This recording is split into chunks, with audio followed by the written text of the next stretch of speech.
भगवान होते हुए भी अन्याय क्यों होने दिया गया?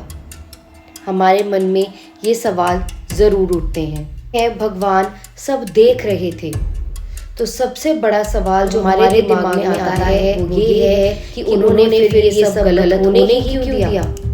महाभारत और रामायण में ऐसे कई पल हैं जहां अन्याय सिर्फ हुआ ही नहीं बल्कि पूरी दुनिया के सामने सब कुछ घटित हुआ। सबसे पहले द्रौपदी का अपमान जो महाभारत में हुआ।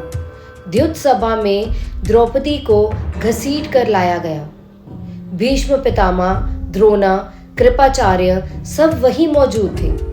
कृष्ण भी कोई ज्यादा दूर तो नहीं थे, फिर भी अपमान पूरा होने दिया। अब इस चीज का सवाल ये उठता है कि अगर धर्म के रक्षक वही थे तो उन्होंने इसे रोका क्यों नहीं? अगर हम इस चीज की एक्सप्लेनेशन को समझने की कोशिश करेंगे तो हमें ये समझ में आएगा कि महाभारत के मुताबिक ये सिर्फ द्रौपदी का अपमान नहीं था, ये हस्तिनापुर के धर्म का अंत था। अगर इस पल पर इसे रोक दिया जाता तो अधर्म चुप रह जाता और उसका हिसाब कभी पूरा ही नहीं हो पाता। इसलिए अधर्म को सबके सामने खुद को उजागर करने दिया गया। अगर हम इसे और गहराई से सोचें तो अभिमन्यु का वध, अभिमन्यु अकेला था, युद्ध के नियम तोड़े गए। कृष्ण सब जानते थे, सब देख रहे थे, पर वो बीच में नहीं आए। ऐसा क्यों? क्या ये अन्याय नहीं था? महाभारत में ये स्पष्ट लिखा है, युद्ध का हर पल भगवान कंट्रोल नहीं करते।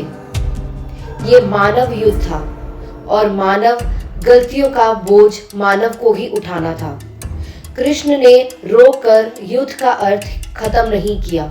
अब आती है सीता की अग्नि परीक्षा। सीता पवित्र थी, राम ये जानते थे, फिर भी उन्होंने ये परीक्षा होने दी। अगर भगवान को ये सब पता था तो दुनिया को साबित करने के लिए उन्होंने अपनी की परीक्षा क्यों करवाई?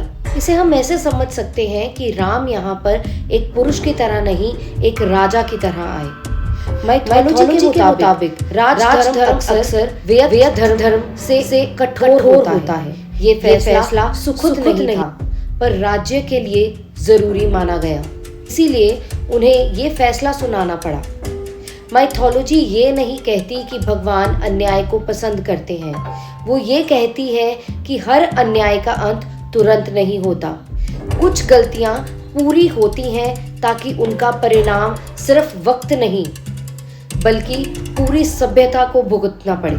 पूरी सभ्यता उसे समझे और वैसी गलती दोबारा करने से रुके। अगर भगवान ने हर गलत चीज को तुरंत ही रोक दिया होता तो आपके हिसाब से क्या होता?